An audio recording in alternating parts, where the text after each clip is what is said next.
Hey guys, what's up? So I'm starting with a new chapter. The name of this chapter is Poverty, Employment and Unemployment. All three topics will be dealt with by me in continuation within the same chapter. So this is the first part presented by me, Ayush Sanghi. Please hit the like button. Please comment on this video and subscribe to this channel if you think that these videos are benefiting you in any manner. Share as much as you can on Facebook, on social media groups, wherever you think these lessons can be shared. Recommend to your friends and especially please don't forget to like, comment and share this particular video. So here I'm going to present this video in front of you about poverty. Now let's see what poverty is and how poverty is defined. Always remember one thing, that when we have to define something like poverty, it is always the commercial angle or it is the economic angle which we have to specifically refer in poverty, because poverty can only be defined in terms of income of a person. So it's the economic dimension of poverty is brought forward in order to define it. Economic dimension, commercial dimension, or you can say the money part. So when we look at the money part, it is the World Bank's definition that is the most handy definition which we can use. So according to the World Bank, extreme poverty, which means a lot of poverty, is one where people are living on less than $1.9 per day, US dollars. Moderate poverty is when the people are living on less than $2 a day, and somewhat good poverty, if you may say, or somewhat better poverty is when a person is living on less than $5 a day. So here one's income or expenditure is the primary deciding factor. Why income or expenditure? This is the economic dimension that I had talked about. So always remember one thing, it is always the income or it is always the expenditure which can be referred to in terms of poverty. Now let's have a look at the broader definition of poverty as per the United Nations. So, a broader definition of poverty has evolved, which covers various aspects of poverty, that is, social poverty, cultural poverty, political poverty. So, here you may see that we have got other dimensions of poverty as well. And here, all these dimensions included is considered to be a broader definition. So, we will concentrate on the definition given by the United Nations as per the above classification. So, poverty is a denial of choices. I repeat, poverty is a denial of choices and opportunities, a violation of human dignity. Why human dignity? Because when you do not have the basic choices or the basic opportunities to buy certain basic things like food, like shelter, like clothing, so that is a question on the human dignity, or it compromises your human dignity. Hence, it means lack of basic capacity to participate effectively in society. So you cannot participate effectively in society, reason being because your human dignity has been compromised. Why? Because you don't have access to basic things. So this is a very handy definition which is given by the United Nations. I hope you have understood both the definitions. One is from the point of view of economy and the other is from the point of view of broader things where you have questioned the choices and the opportunities. Now let's have a look at the various types of poverty. There are two types of poverty, absolute and relative poverty. Poverty can be defined in absolute or relative terms, which we already know. Let's understand what absolute poverty means. Absolute is a word which is wholesome. So, absolute dictionary meaning means wholesome, something which is absolute, something which is not non absolute, or something which is not in a lesser light. It is absolute. So, what do we mean by absolute? Let's have a look and then I will explain it to you. It measures poverty based on predetermined subsistence level of per capita consumption expenditure of the population. Households that lie below this poverty line are considered BPL or below poverty line. Here I would like to bring your attention towards the absolute poverty thing. So, so first let me explain two terms. One is per capita consumption expenditure. Per capita consumption expenditure means every single individual, what is the minimum expenditure that every single person has to make for his subsistence. Subsistence means for his survival, whatever he needs. So subsistence means whatever he earns, he spends that on consumption of basic things. Basic things, I mean, like food, shelter, clothing. So these are the basic things on which he spends. So this is considered to be a predetermined expenditure. Predetermined subsistence expenditure, level of per capita consumption expenditure of the population. So population would consume this. Households that lie below this poverty line are considered BPL. So when you define this particular line, the subsistence line, the households lying below this are considered to be absolute poverty line, or they are considered to be in absolute poverty. So it portrays lack of access to basic minimum amenities like food, clothing, shelter. Obviously, when you have 100 and you are spending the entire 100 on food, clothing, shelter, it means that you are just out of absolute poverty. If you are earning 99 and your expenditure is 100, it means you are still lying in dire poverty. So, absolute poverty can also be expressed as a proportion of poor people to the population within the head count ratio HCR. I'll explain the entire concept of HCR in my next slide. So, just hold this thought of absolute poverty. Consider the new term relative poverty. Relative poverty is different from absolute poverty. Relative, as the word suggests, it is relatively. So it estimates poverty in relation to economic status of other individuals in the society. When you compare yourself to other individuals, a middle class comparing to a higher class, a poor class comparing to a middle class, and lower middle class comparing to upper middle class. So if lower middle class compares to upper middle class, he is relatively poor. He is not actually or absolutely poor. Similarly, a person who's just able to sustain, who's earning more than 100, that person is relatively poor from the person who's earning 200. So that is considered to be relative poverty. It captures the extent of inequality in the society. If there is inequality in the society, it is captured by the relative poverty thing. So this is the definition of relative and absolute poverty. Now let me explain the measures, how to measure the poverty. How do you measure poverty? There are two ways in which we can measure poverty. The first thing is HCR, head count ratio. Now I just told you that head count ratio we had referred to in the previous slides. So what does it actually mean? It's a very interesting definition. So first let's have a look at the formula. HCR is equal to A by N. A is the number of poor people. I repeat, A is the number of poor people divided by total population. So we are just calculating the percentage. If we multiply it by 100, it will be percentage of the poor people out of the total population. Or if we are not calculating the entire percentage, it is the ratio that we get of how many poor people are there in the entire population. So it estimates the proportion of population below the poverty line. I repeat, it is only the BPL population as per the predetermined subsistence level of income oblique expenditure. So here we are considering absolute poverty as I had discussed, and it is A divided by N, head count ratio. So have a look at this definition again. It says that it measures poverty based on predetermined subsistence levels of per capita consumption expenditure of the population. And households that lie below this poverty line are considered BPL. So it is absolute poverty that we were focusing upon. And here we say that absolute poverty can also be expressed as a proportion of poor people to the total population head count ratio. So these people are absolutely poor. And this is what HCR gives us, A divided by N.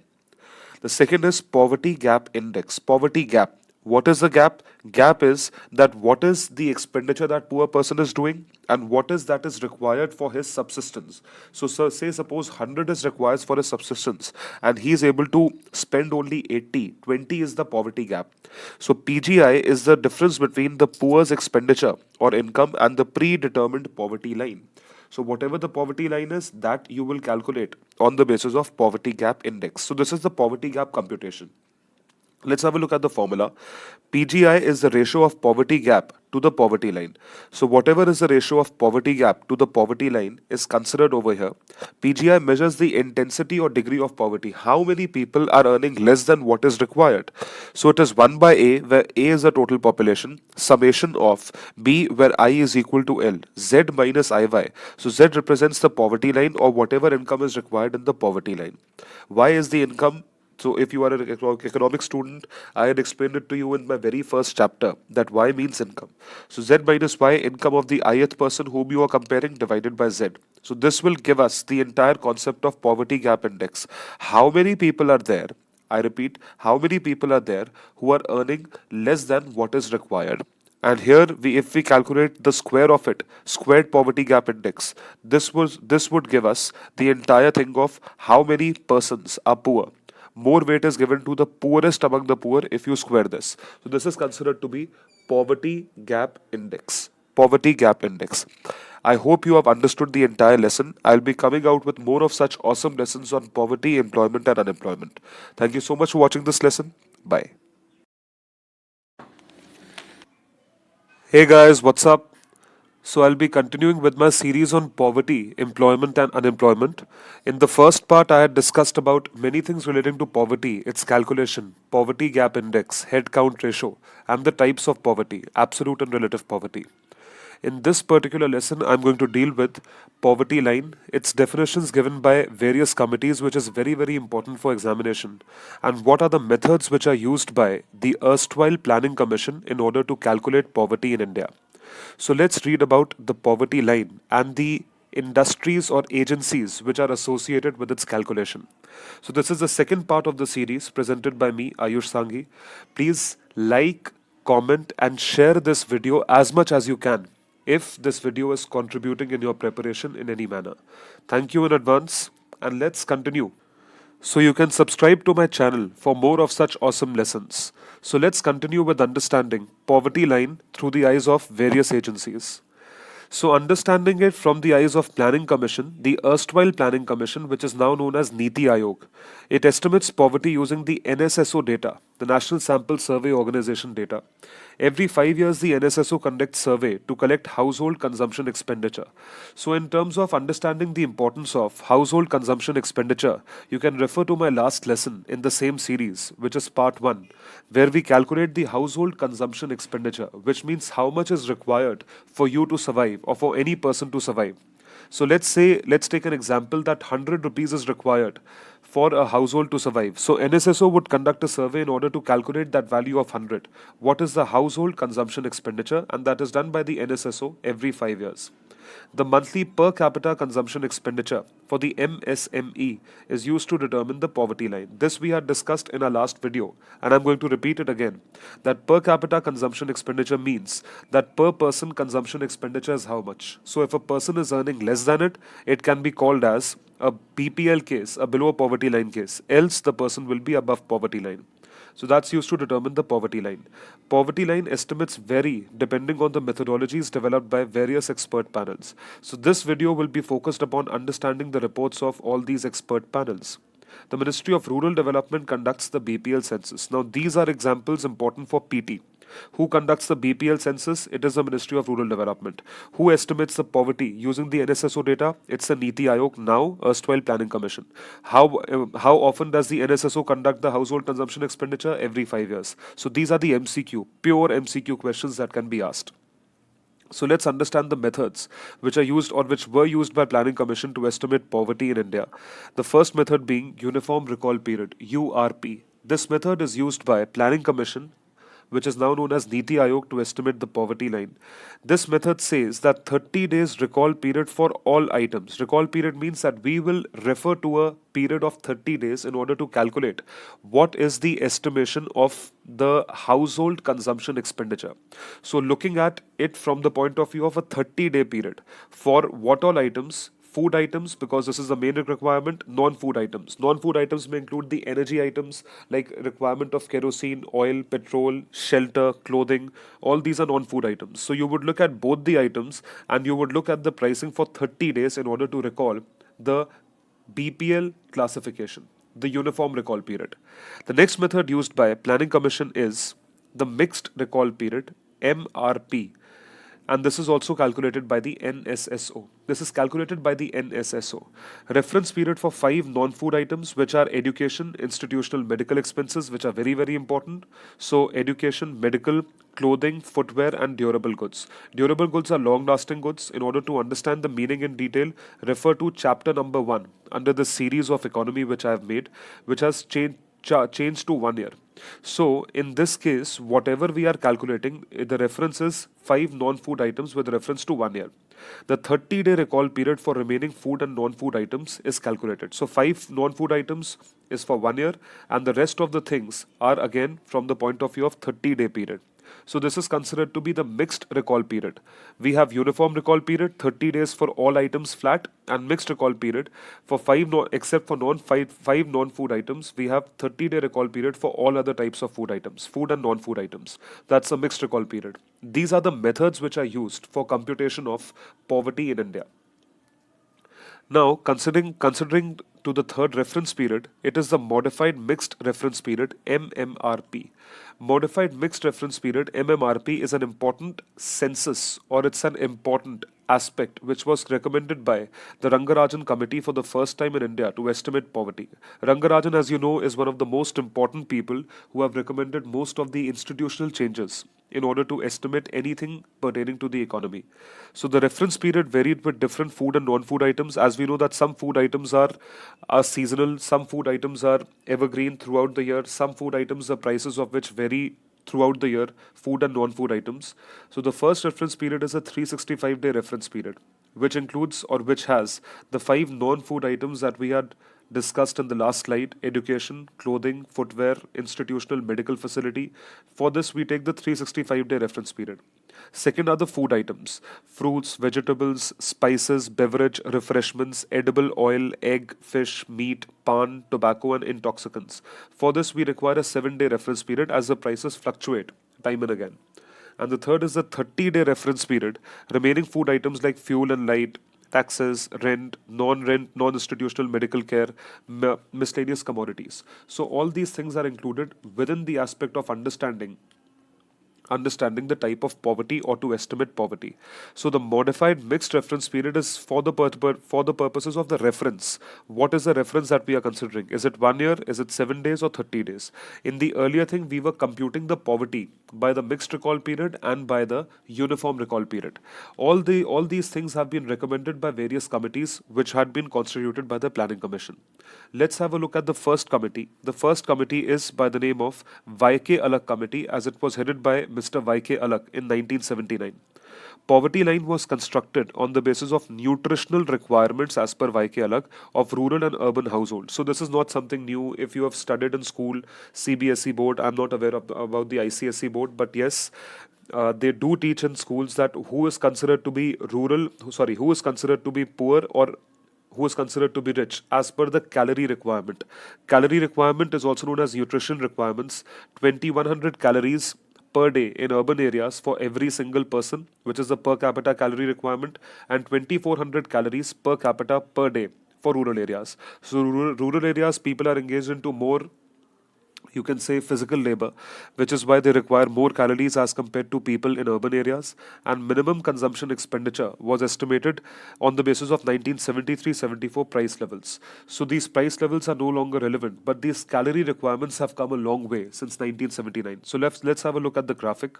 The minimum consumption expenditure and nutritional requirements estimated by Alagh Committee for rural and urban was 2400 for rural, and the minimum consumption expenditure was 49.1 rupees per capita per month, whereas in the urban areas it was 2100 calories and it was 56.7 rupees per capita per month or per person per month. So the source is coming from a very reliable source, from a very reliable institution, Planning Commission, the 1993 Planning Commission Planning Division, PAD, or the Project Appraisal Division. So this represents that what all kind of requirement of the calorie levels is required. Second committee is the Lakdawala Committee, 1993. He estimated poverty based on household per capita consumption expenditure in terms of, again, nutritional intake in terms of calories. So Fisher's index was used to determine state-specific poverty lines. CPI, or Consumer Price Index, agricultural laborer, was used to construct rural poverty line, and CPI, industrial worker, and urban non-manual employees were used to determine urban poverty line. In order to understand these indexes in detail, refer to my course on inflation. I've explained these things in proper detail. You'll understand that what Lakdawala had recommended. Coming to the third committee is the Suresh Tendulkar Committee of 2005. He used a broader estimation methodology in order to tell, or in order to reveal, the changing consumption pattern of the poor over the years. So according to him, the poverty line estimation was not based on nutritional requirements in terms of calories. Non-food items and new food items were included. Like, he said that they have to be accounted for in a proper manner. Education, health facilities which are provided by the state.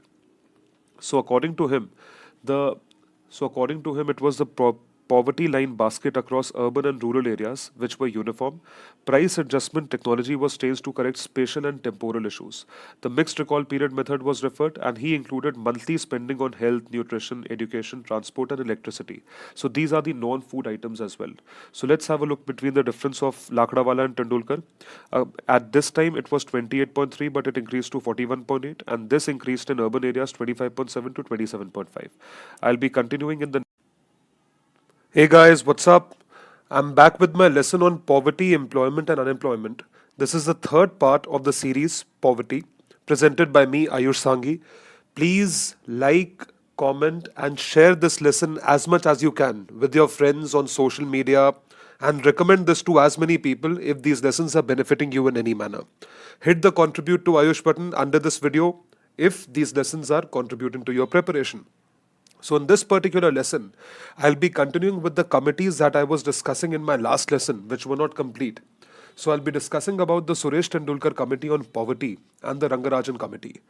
And beyond that, we'll be discussing what the multi-dimensional poverty index means and how the Lorenz curve and the Gini coefficient are important from the point of view of understanding how this lesson or how these things are calculated by the government of India. So let's start from understanding the Suresh Tendulkar Committee of 2005. Now, this is in continuation to the earlier committee, Lakdawala Committee. So Suresh Tendulkar took out a methodology where he took into account the changing consumption patterns of the poor over the years. So as you know, the Lakdawala Committee had specifically focused upon the nutritional intake or the intake in terms of calories. So this was extended or this was revised by Mr. Suresh Tendulkar. Poverty line estimation was not based on nutritional requirements in terms of calories only. Various non-food and new food items were also included. So it was not just nutritional requirements, it was broader than it. Private expenditure included by households or incurred by households on education, health, these were also forming a part of estimating poverty line. It was now being accounted for. Earlier, it was assumed that households use education and health facilities provided by the state. So this is not true because state cannot provide education and household to every single person. Hence, what we have to focus upon? We have to focus upon those things what people are affording themselves also. So in this case of line, the PLB or poverty line basket had increased, had widened. Across the urban and rural areas were uniform. But now the price adjustment methodology was changed to correct spatial and temporal issues. How? The mixed recall period method was used under Suresh Tendulkar Committee, and it included monthly spending on various non-food items and extended food items like health, nutrition. This would include other things as well. Education specifically, very important. Education and health. Transport, also an important part, and electricity. Because all this also requires expenditure to be made in cash. So these are non-food items, as you can see: health, education, transport, electricity, and nutrition is something which is again the food item, but nutrition types had changed. So this is represented through a graphic coming from the Planning Commission website. So it says that percentage of population below poverty line calculated by the Lakdawala Committee and Tendulkar Committee for the year 4-5. And this is the comparison that is being shown. As per the Lakdawala Committee, which focused only on nutritional intake, so according to them, the BPL population was 28.3% in rural areas and 25.7% in urban areas. So total was 27.5, which was an average. Whereas as per Tendulkar Committee, where things were widened, like electricity, housing, you just saw, it was health and various other things, education. So according to Tendulkar, it was 41.8% in rural areas. Can you imagine? 41.8, it's close to 50%, which means close to half people are below poverty line in this country as per 2004-5. And in urban areas, that number declined to 27.5% because urban areas have more opportunities. So this was a very sorry state of affairs when it was changed or the parameter was changed, and it came down to an average of 37.2%. So this was Suresh Tendulkar Committee's recommendation. It was succeeded by the Rangarajan Committee, a very, very intelligent man, Mr. C. Rangarajan, in 2013. He had given it from the point of view of modified mixed reference period. The difference reference period for different items were considered, like reference period varied from 7 days to 365 days. This I've already explained in the MMRP slide. He reverted to the earlier methodology of separately estimating rural and urban poverty line baskets. It should not be combined. And he computed the average requirement of very important proteins, fat, and calories based on the ICMR norms. So it is protein rich foods, because people have started consuming protein rich foods like fat, etc. Fats are ghee, and calories based on ICMR norms. So this was something which Rangarajan had specifically said, and an important recommendation that rural and urban poverty baskets should be separately estimated. So this was Rangarajan committee recommendation, an important recommendation, which was again succeeded by Arvind Panagaria Task Force. It is also known as APTF. So, a 14-member panel was constituted by the NDA government to recommend and estimate the new poverty line. So, we'll be hoping that the recommendations are adopted, and probably then we can discuss it in proper detail. So, this was a continuation to the earlier part, or the earlier part 2 of this very course, poverty, employment, and unemployment. Now, coming to a new topic where we are going to define the multi-dimensional poverty index, MPI. MPI captures various dimensions of poverty. All dimensions of poverty are captured in the MPI. It is developed by the UNDP, United Nations Development Programme, and Oxford Poverty and Human Development Initiatives, OFI. It was published in 2010 as per the HDR for the first time, the Multi-Dimensional Poverty Index. The point is not this. This is in fact important for PT, that it is developed by whom? ONDP and OFI, and it was published under the HDR for the first time. But what does MPI capture? Let's read the definition, a proper definition which has been given by UNDP. What are the various dimensions? The MPI identifies overlapping deprivations at the household level. Household level, grassroots level, it would definitely take into account the deprivations like three dimensions. The HDI, Human Development Index, which includes health, education, and living standards. To understand the HDI thing, you can refer to my videos on inflation, and shows the proportion of poor people and the average number of deprivations each poor person experiences at the same time. So, what are the dimensions? Dimensions are those which are included as parameters in calculation of HDI, like health, education, and living standards. And it shows the proportion of the poor people, the percentage of the poor people, and the average number of deprivations each person experiences at the same time. So, it's a much broader index. As the name suggests, it's multi-dimensional. So we have had all the deprivations at the household level across the same three dimensions as HDR, which is why the MPI is published along with HDR. So let's have a look through a graphic. What are the various MPI estimates or the dimensions which are used? First is health. The health is used, so health is on the basis of nutrition and the child mortality. Child mortality can be IMR, infant mortality rate, U5MR, under 5 mortality rate. So these are the health indicators for a child, as well as nutrition. The second is education, the years of schooling and the school attendance. So years of schooling means how many years did he do the schooling, and attendance means if the enrollment ratio is high, as well as attendance should also be high. It is not that the person should or the student should get enrolled and he doesn't attend school, or the dropout rate is higher than the enrollment ratio.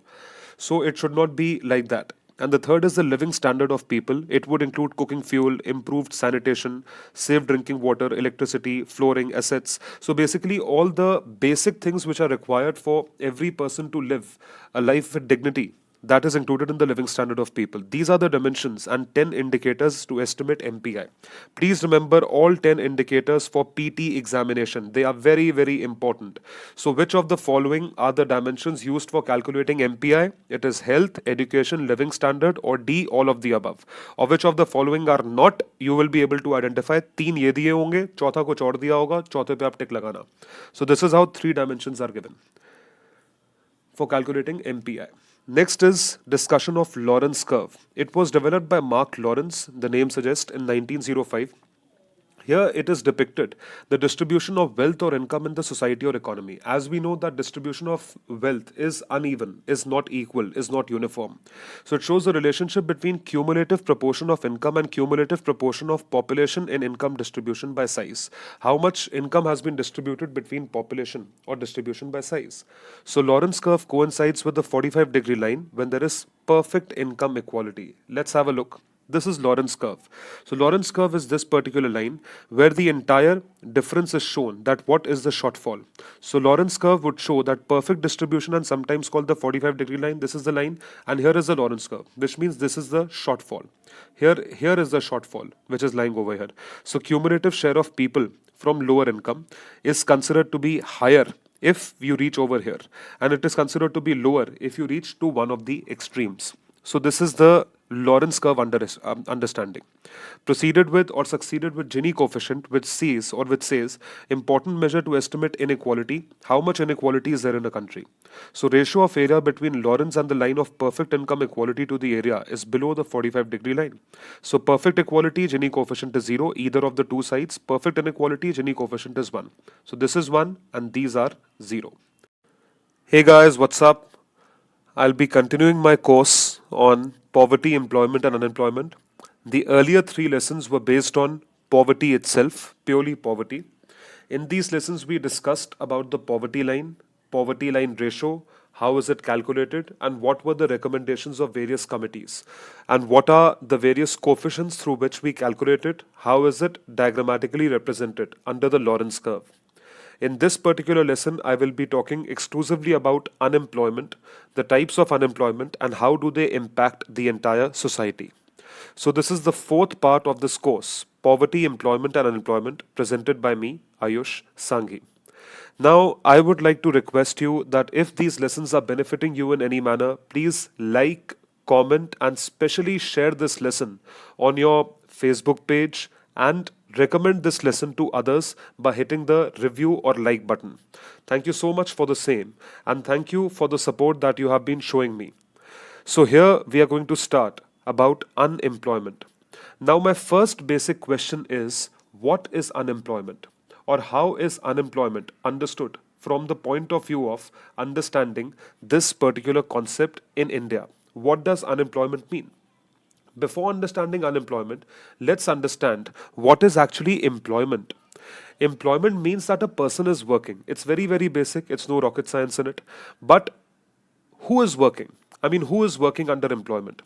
Employment means that if any person is desiring to work and gets work, he is considered to be employed. I repeat, if any person is desirous to work and he gets work, he is considered to be employed. So, what does the unemployment category mean? That if any person is not desirous of working and he does not get work, he is considered to be an unemployed person. So if I do not want to work, I have no desire to work, then I cannot be called as unemployed. But if I have desire to work and I am not getting work, I would be considered to be an unemployed person. So employment, unemployment, both are based on the specific desire. I repeat, it is based on the desire to work. Let's understand the definition of unemployment. One is willingness to work. So willingness is important. Willing to work and is unable to procure job. Unable to procure job due to various reasons. It can be the reason of slow economy, that the economy is very slow. It may be due to the lack of opportunity. It may be due to the lack of qualification. It may be due to the lack of skill. It may be due to any reason. But someone who is willing to work but is unable to procure a job, he will be considered to be an unemployed person. I repeat, an unemployed person. I hope you have understood both sides of the coin. What is employment and what is unemployment? Now, this has been a favorite area of government exams, especially civil services UPSC exam, where types of unemployment are asked from candidates. So first we are going to discuss the unemployment type, which is known as structural unemployment. Structural unemployment happens due to change in structure of the industry or factory or workplace. Change in structure. So unemployment caused due to structural changes in the economy is considered to be structural unemployment. Let's support this definition with the help of an example. That say a person who was skilled to work in terms of having, so an industry which required labor to work for it now requires machine. So the labor intensive technique has changed to capital intensive technology. This is known as change in structure for the industry. Let me give you an example. Let's say pickle अचार डालने की industry है. So अचार डालने की industry is a labour intensive industry, और it use to be a labour intensive industry. It still is in the rural areas of this economy, tier 3, tier 4, tier 5 cities. But when a specific, you can say a company or a corporate came in, they manufacture the same pickle or the same achar through machines or through automated procedures. That's a capital intensive technology. So change from labor intensive to capital intensive left people unemployed because of a change in structure in the economy. That is considered to be structural unemployment. Coming to the second type of unemployment, it is frictional unemployment. Frictional means a friction which is caused and it's a temporary pain. Just like nowadays, you have been struck with temporary pain because now the 500 and 1000 notes have been discontinued and the new notes are not available in abundance in the market. So this is a temporary hardfall or a hardship that you are facing. This is considered to be frictional. Similarly, frictional unemployment means that when you quit one job and you remain unemployed till the time you find the next job, that is considered to be frictional unemployment. So temporary unemployment caused while shifting from one job to another is called as frictional unemployment. Coming to the third type of unemployment, it is cyclical unemployment. Cyclical. So cycle of the economy. Cyclical means cycle of the economy. So economy goes through each kind of phase. For understanding these phases, the economy goes through the phase of inflation, economy goes through a phase of disinflation and deflation. Or economy goes through a phase of fast economy or growing economy. It goes through the phase of recessionary economy as well as depression in the economy. So when there is recession or depression in the economy, it leads to certain kind of unemployment. What US went through in 2008, that was considered to be the housing debt crisis or the subprime crisis which happened. It led to certain unemployment in that country and that was cyclical unemployment. So unemployment caused due to cyclical fluctuations in the economy.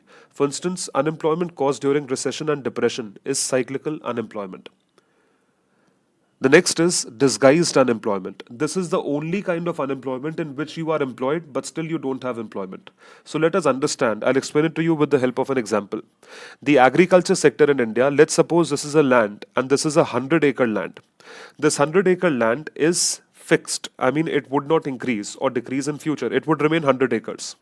So 100 acres land was owned in 1900 by one farmer. After 100 years, the same land has been divided amongst the farmer's sons, his sons, his sons, and his sons. So the hereditary which continues for life, for the next 100 years, the same land is divided into various pieces. So the same 1 acre land is now owned by 16 different people. So 100 acres is divided into 16 blocks. So earlier that 100 acres of land was being used by one farmer, which was too huge, and he used to employ the people from outside. But now, one particular land, which is hardly you can say 7 or 8 acres, on that particular land, there is one person working. So there are 16 people working on 100 acres of land, which are too many. You may not require those many people. 10 years down the line, there would be 32 people working on the same land. 50 years down the line, you will have 64 people working on the same land. So 64 people working on the same land, which are presently dealt with by only 16 people. It means that other people who are employed on that land, they are not adding any value. If you are producing 100 tons of wheat, you would not start producing 200 tons of wheat only because there are more people. More people are only adding to hands, but they're not adding to output. That is considered to be disguised unemployment, which means you are employed in the face of being unemployment, which means you are not adding any value to that, adding any value to whatever output is coming from that farm. Addition of an extra worker in a factory or farm doesn't increase the total output as his or her marginal productivity remains zero. Marginal productivity means the value output, the value add is zero. For example, the agriculture sector in India. So the agriculture sector in India is or still has disguised unemployment. There are many reasons behind it, that people are not skilled, people don't have proper education, they don't have proper opportunities to get jobs, they are not that well versed with the corporate sector or coming to the cities to get employment, they don't have enough opportunities. There are many reasons behind them being unemployed. Coming to the next type of unemployment, seasonal unemployment is very, very basic. You have been given employment in a particular season. The rest of the season you don't have employment. Like tourism industry, Goa people are employed for 6 months in a year. The other 6 months they are unemployed. Agriculture sector, agriculture is a seasonal profession. So you have rains, then you are employed. You don't have rains, then you don't have employment. Seasonal unemployment. The next is voluntary unemployment. So voluntary unemployment means voluntarily you are unemployed. You do not prefer to work. So individuals who prefer not to work or remain unemployed as they are unable to find work of their choice or preference, their wage rate or sufficient government benefits, it is considered to be voluntary unemployment. You choose to be unemployed, which means that you are not looking for employment because you are not finding employment as per your caliber. Voluntary unemployment. And the last term is underemployment. Here, the worker remains underutilized in terms of skill or time, which means that you have the capability of working for 8 hours, but you are being employed only for 4 hours. So you are employed, but you are underemployed. So underemployment is different, voluntary unemployment is different, and unemployment is different. All three terms are different. You might get a question from this. You should be able to identify in the MCQ. MCQs can be asked from this particular lesson. So please like, recommend, subscribe to my channel and comment if you think that these lessons are benefiting you. Thank you. Hey guys, what's up? So I'll be continuing with the series on poverty, employment and unemployment. This is the fifth part of the series presented by me, Ayush Sanghi. So far I've discussed in the first three videos about poverty, types of poverty, who measures it, how is it measured, what are the various indices, statistics, etc. I've discussed many things on poverty. So it's a very important lesson that you have to concentrate upon from the point of view of poverty. In the last lesson, I discussed about unemployment, the definition of unemployment, the definition of underemployment, and various types of unemployment. All of them are important, and UPSC has a favoritism towards these types of unemployment. So make sure that you are learning all the types of unemployment from that video. The third is employment. So in this particular lesson, I would be comparing employment with unemployment and the measurement of both the things in terms of certain indices as well as approaches within employment and unemployment. This is the fifth part of this course series under PEU, Poverty, Employment and Unemployment. So please like, comment, subscribe to my channel, recommend this lesson and share it with others on various social networking sites, whichever you follow. Facebook, Twitter, etc. if you really think that these lessons are contributing you in any manner. So let's have a look at employment and unemployment comparison. So the NSSO, National Sample Survey Organization, functions under the Ministry of Statistics and Program Implementation. In fact, this question can also be asked in PT. NSSO under MOSPI. So NSSO conducts survey to collect employment and unemployment data. It has or it surveys to collect the employment and unemployment data. This is what is collected by the NSSO. So why does it collect it? It collects it on the basis of understanding that how many people are employed and how many people are unemployed, just to give out a survey. So NSSO uses three approaches based on different reference periods that determine the activity status of an individual. So here are two keywords. First is reference period and the second is activity status. So reference period and activity status both have to be understood from the point of view of NSSO, National Sample Survey Organization.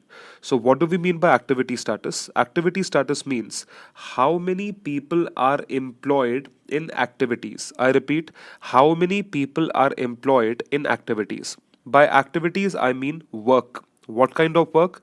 It may be a work which results into certain kind of commercial or economic activity, or it may be work which does not result into economic activity. So both those activities or both the type of people who are engaged into respective activities are included. That is considered to be individuals' participation in eco and non-eco activities during a given reference period is considered to be activity status. Now, what is a reference period? Reference period means a particular period which can be used for the purposes of reference. I repeat, it can be used for the purposes of reference for telling that how many people were employed during this period. So it can be daily, like these many people were employed on a daily basis last year or last week or last month. These many people were employed on a weekly basis last week, last month, or in the last 1 year, 52 weeks, or these many people were employed on the basis of, you can say, monthly basis. So this is considered to be National Sample Survey Organization approach. So what do? We refer to these reference periods and we determine the activity status of an individual. Now, how do we determine it? What are the various things? For that, we are dividing it into various categories. So there are three categories on the basis of which we divide. So on the basis of activity status, human resource can be divided into three categories. तीन categories में divide होते हैं. First being the workforce, second being the labor force, and the third is outside labor force.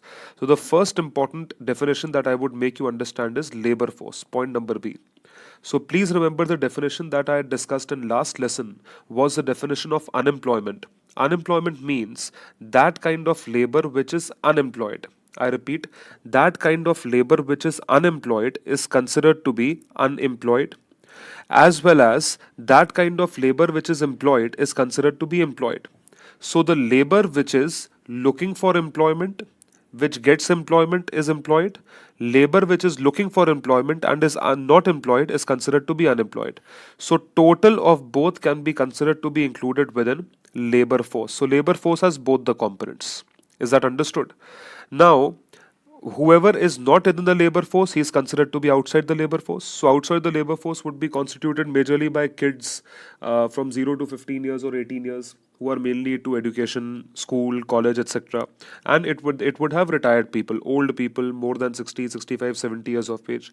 So individuals who are neither seeking nor are available for work. So labor force, outside the labor force, these are the people who are employed and these are the people who are not willing to get employed. So basically these two combine include the entire population of the country.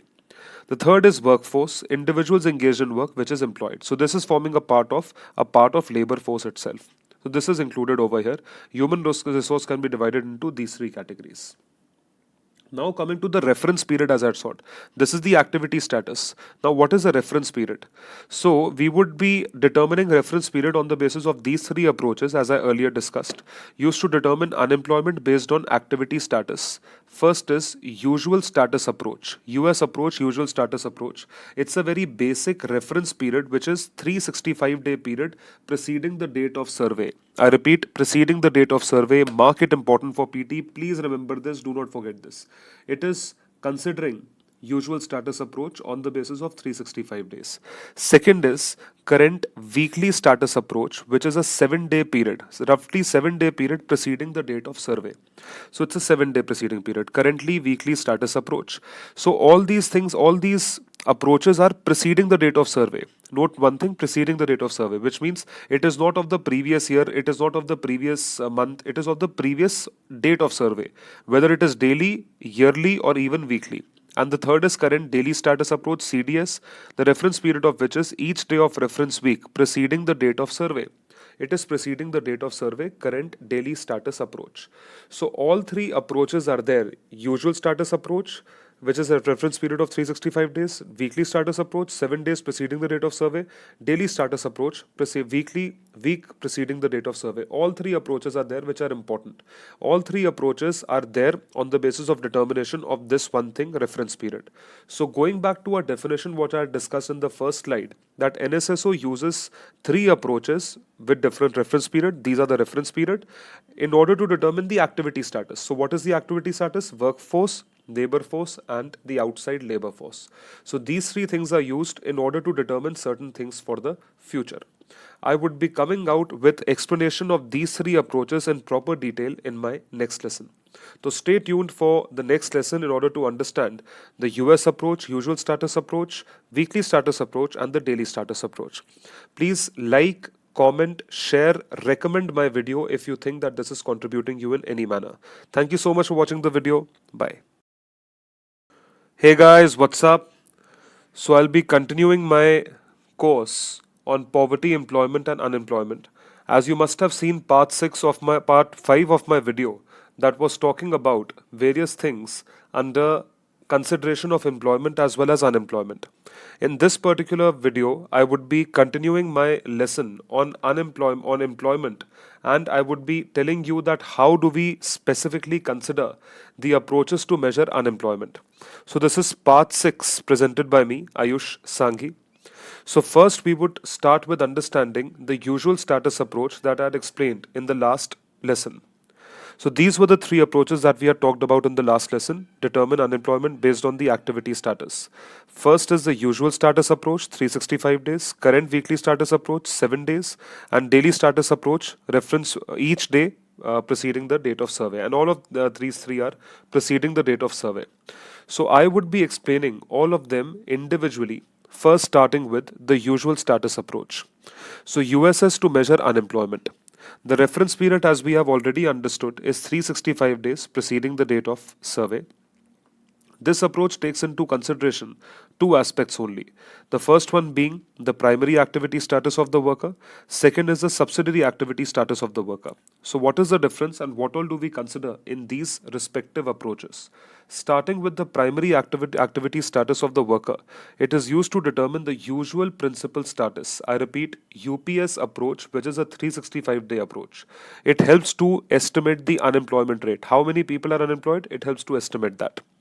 So, how does it help to estimate that? We follow a simple three-step process. First step being the activity status of an individual is determined. How? If the individual spends longer part of the year, which means most of the part of the year, since we are looking at 365 days, working and or was seeking or available for work, which means either he was employed or he was looking for employment but not employed, then the individual is considered to be a part of labor force. This we already know, the first thing that we already know. If we determine this labor force first, we come to the second criterion, which says the employment or unemployment status is ascertained based on the majority time criterion, which means the majority time it would be determined on this basis. Employment and unemployment status, it is determined on this basis, ascertained based on majority time criterion as used earlier. So on secondly, we determine it on this basis, and thirdly, the final step is to estimate the rate of unemployment. How many people are unemployed? We estimate it on this basis. There are three approaches. Firstly, starting with determining labor force. Second, starting the time criterion upon the basis of employment and unemployment. And the final step is to estimate the rate of unemployment. Total rate of unemployment we determine over here. A simple three-step process that we use to determine the UPS, usual principal status approach. Second one being the usual principal subsidiary status. As I discussed in my first slide, it was primary activity status. So primary activity status, we've determined how many people are employed, unemployed, and we have determined their status on the basis of majority time criterion. So if people are employed for most part of the year, they will be considered to be employed. If people are looking for employment and not employed major part of the year, they would be called as unemployed. And we would calculate the rate of unemployment on this basis. This is the first UPS approach. Second being usual principal subsidiary status, UPSS. We determine this on the simple two-step process which we have specified over here. We use the subsidiary activity status of the worker to determine the unemployment rate. Subsidiary activity status means what? This approach includes all those workers who have worked for 30 days or more in a reference year. So reference year has 365 days preceding the rate of survey, which we have already seen. But we consider only a period of simply 30 days in no particular order, which we see for the purposes of employment in a particular respective year or a reference year. This is considered to be UPSS, usual principal and subsidiary status approach, UPSS approach. So usual status approach to measure employment, it is seen on this basis, UPS, and second is UPSS approach. This is seen on the basis of labor force. So these two give us the UPS approach or the usual status approach to measure unemployment. So please remember the two approaches. One is primary, second is secondary. The primary is that we look at the major part of the whole year, which will be definitely more than 6 months or more than 183 days if we are looking at a reference rate or reference period of 365 days. And second is UPSS, which we would look at only 30 days in the preceding year. So it looks at only subsidiary activity, not the major activity. Now, coming to the second one is current weekly status approach. So current weekly status approach, how do we determine it? It is written weekly, so it would be determined on weekly basis. Reference period is 7 days preceding the rate of survey. This approach uses the current weekly status to determine the unemployment rate. Unemployment rate means how many people are unemployed on the basis of a current weekly status. How many people are unemployed? So if an individual is engaged in an economic activity, if a person is engaged in one economic activity for 1 hour on any day of the reference week, one day or any day of the reference week is considered to be employed. उसको employed माना जाता है अगर वो 1 घंटे के लिए भी employed है. Any economic activity for 1 hour on any day, that is considered to be weekly status employment. The short-term variability in employment / unemployment can be estimated through current weekly status approach. So it's a short-term variability. In fact, this is not a very practical approach also, because we are looking at hardly any time in a day for the entire week. So we are looking at all the days, all the weeks, and we are looking at a particular reference time on this basis. The third is current daily status. It's the CDS approach. Daily status means on every day. Reference period is each day of the reference week preceding the date of survey. So date of survey, we calculated it for the previous week. Economic activity being pursued by an individual is recorded. Only the economic activity, which means he is contributing to the economy, by an individual is recorded. It is recorded over here. Time spent by an individual on the activities is recorded. The time spent by individual is recorded. So we have the activity, we have the time spent, both the things. So full day work is 4 hours or more in a day. 4 घंटे या उससे ज़्यादा. If he is employed for 4 hours or more, it would be considered that he is employed for full day. If he is employed for less than 4 hours in one single day and more than 1 hour, it would be considered that he has been employed for half day. So this method helps in ascertaining the person days unemployment rate. For how many days the person has been unemployed, or how many days a person has been partially employed. That is considered to be half day work. Full day work, half day work on the basis of person days. This is current daily status approach. So all these three approaches I hope you have understood. The third part is, or the next part is, labor force participation rate, basic formulas, LFPR. So we have already understood the definition of labor force, which is number of persons employed plus number of persons unemployed is the entire labor force, divided by total population into 1000. Mark it, extremely important for PT. It is 1000 people. We don't calculate it on the basis of 100 or percentage. So here most of the students make a mistake. Labor force participation rate, we calculate it on the basis of per 1000 people, and we would get that how many labor force or how many people are participating on a per 1000 basis. LFPR. The next is worker population ratio, WPR. It is simply, as it suggests, name suggests, worker population ratio. How many workers are, how many population is working? Number of persons employed per 1000 persons. Employed only. Here we are calculating both. Here only employment. So only employment, how would it be calculated? Number of persons employed divided by total population into 1000. Simple. Worker population ratio. This is the second formula. Coming to the third formula, proportion unemployed. How many people are unemployed? Number of persons unemployed per 1000 per people, very basic, number of unemployed persons divided by total population. Lastly, unemployment rate is unemployed workers divided by total workforce into 100. So it is the entire unemployment rate.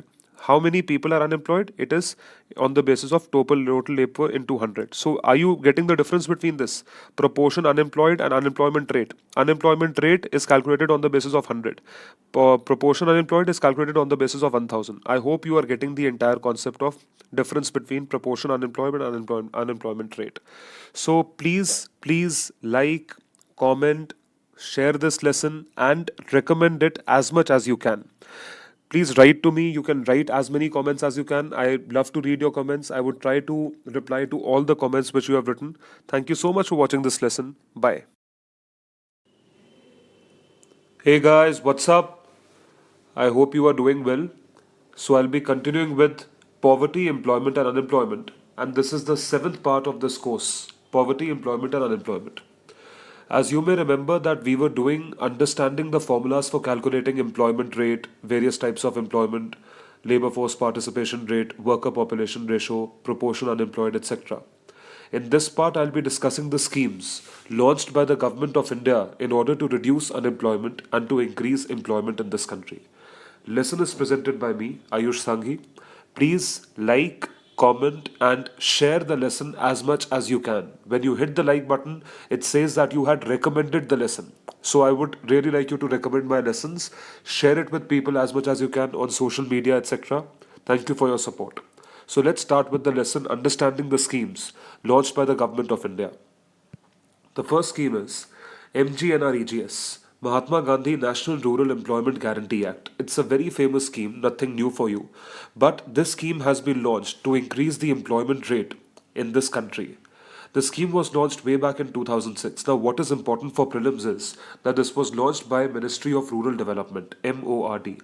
The aim of this scheme was livelihood security. Livelihood security means that to secure your livelihood, to secure your family, the future of your family, in order to do that, you were given employment. So 100 days of guaranteed work for adult members of rural households only. Now this is important for PT. Only rural households, not urban households. The wage fixation was done by the central government. It's revised time and again. And the revision of wages is done as per the inflation index of consumer price index as per agricultural laborers, CPIAL.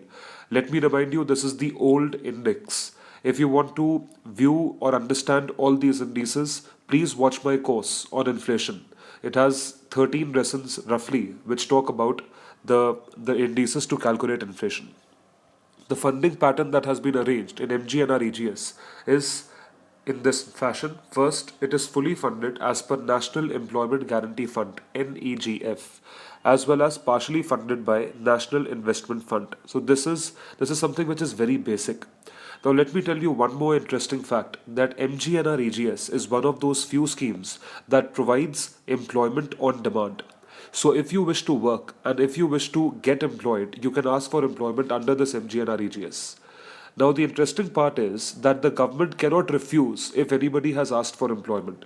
If the government by any chance refuses or is unable to provide you with employment, in that case you will be given unemployment allowance. I repeat, you will be given unemployment allowance if you aren't employed or government is not able to employ you for a period of 15 days straight. So wages were increased about 6% for the year 2016-17. Whatever was the wage, it has increased by this much. This is a very, very important scheme and it will always remain so. Reason being that it provides employment. It's for livelihood for poor. Coming to the second scheme is Deen Dayal Antyodaya Yojana. So this is known as day scheme, which is implementable as per NRLM, National Rural Livelihood Mission, plus National Urban Livelihood Mission. So National Rural Livelihood Mission and Urban Livelihood Mission is combined into day, Deen Dayal Antyodaya Yojana. National Rural Livelihood Mission is renamed as Ajivika. So Ajivika is a new name. Please do not get confused. NRLM is now named as Ajivika. This was launched by the Ministry of Rural Development in this year, 2011. It's basically a poverty alleviation program for the rural poor. Again, this is for the rural poor. Now these keywords are important. When you read rural poor, it may be just like a passing word.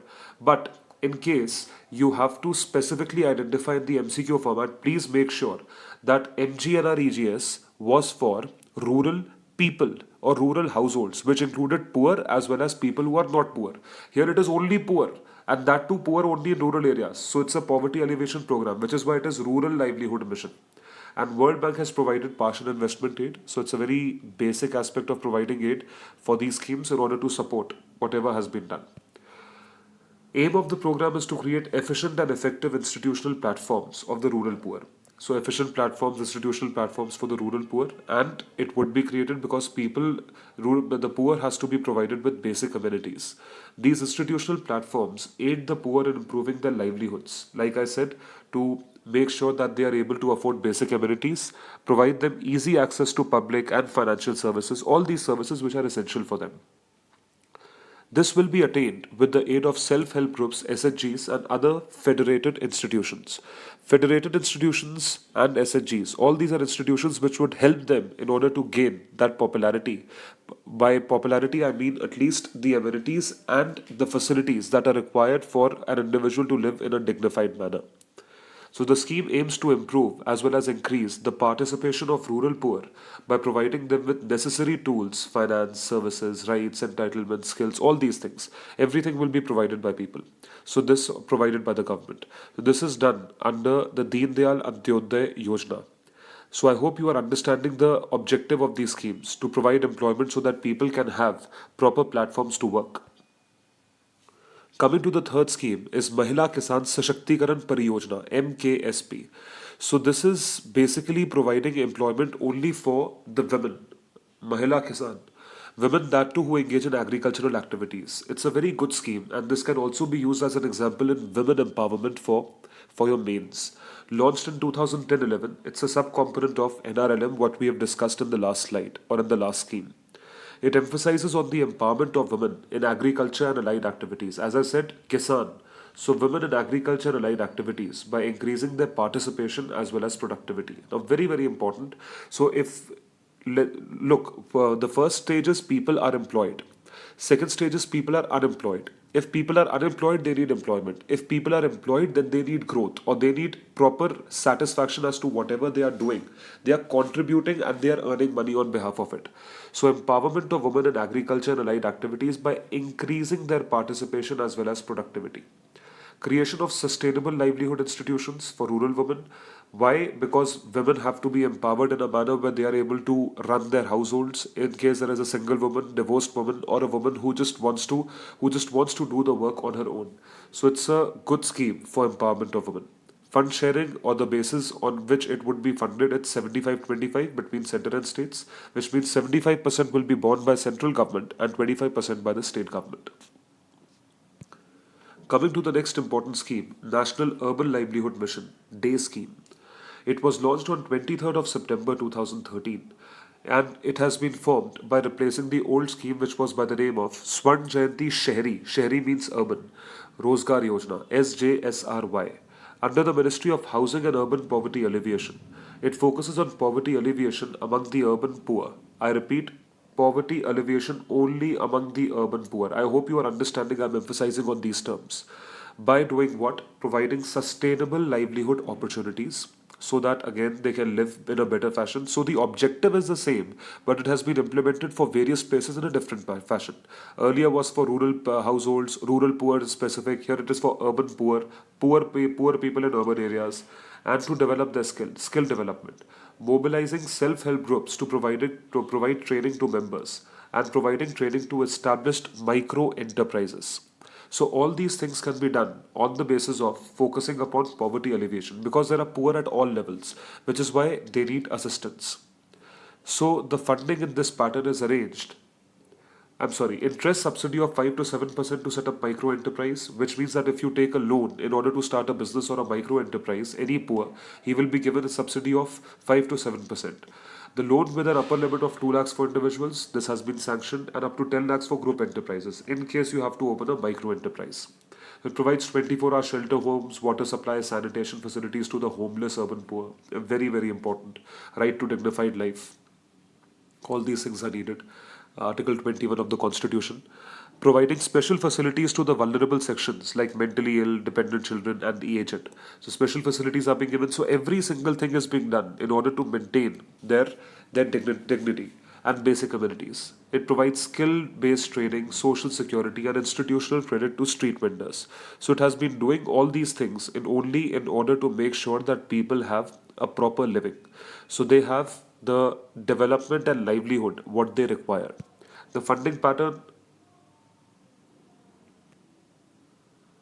social security. So I'll be continuing with the next scheme in my next lesson. Thanks for watching. Bye. Hey guys, what's up? I hope you are liking the lessons on this course, Poverty, Employment and Unemployment.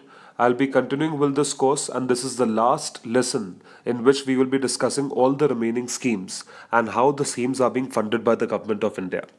So this is in continuation to my last part or the last lesson in which I was discussing the schemes, and this in this particular lesson I'll be continuing with it. So this is the eighth part of the lesson presented by me, Ayush Sanghi. Please like, comment, and recommend this lessons to as many as people as you can if these lessons are benefiting you. And hit the contribute to Ayush button if you think that these lessons are contributing in your preparation. Thank you for your support. Coming to understanding another scheme, it's Deen Dayal Upadhyay Gramin Kaushalya Yojana, DDU-GKY. Gramin Kaushalya Yojana is a scheme, as it says, Gramin, which is rural area. So it's a part of again day that we had discussed in the last lesson. Please refer last lesson for understanding day Yojana. NRLM is National Rural Livelihood Mission, and this is the combination through which day is made. Implemented by the Ministry of Rural Development because it is for rural areas, covers rural youth in the age group of 15 to 35 years. Now, this scheme is extremely important for youth empowerment. Look, when we talk about something like demographic dividend, this scheme is important and it encapsulates the power which we have within or this country has within. It is the demographic dividend that will be paying to the people and to the rural youth from who is between 15 to 35 years of age. It aims to help rural youth from poor families to fulfill their career aspirations. What happens is when these when these youth, they are not able to function in a manner where they are able to, get proper education, get proper job opportunities. So the problem that takes place, that they get diverted towards various activities like Maoism, Naxalism, etc., which the government has observed lately in the past decade or so.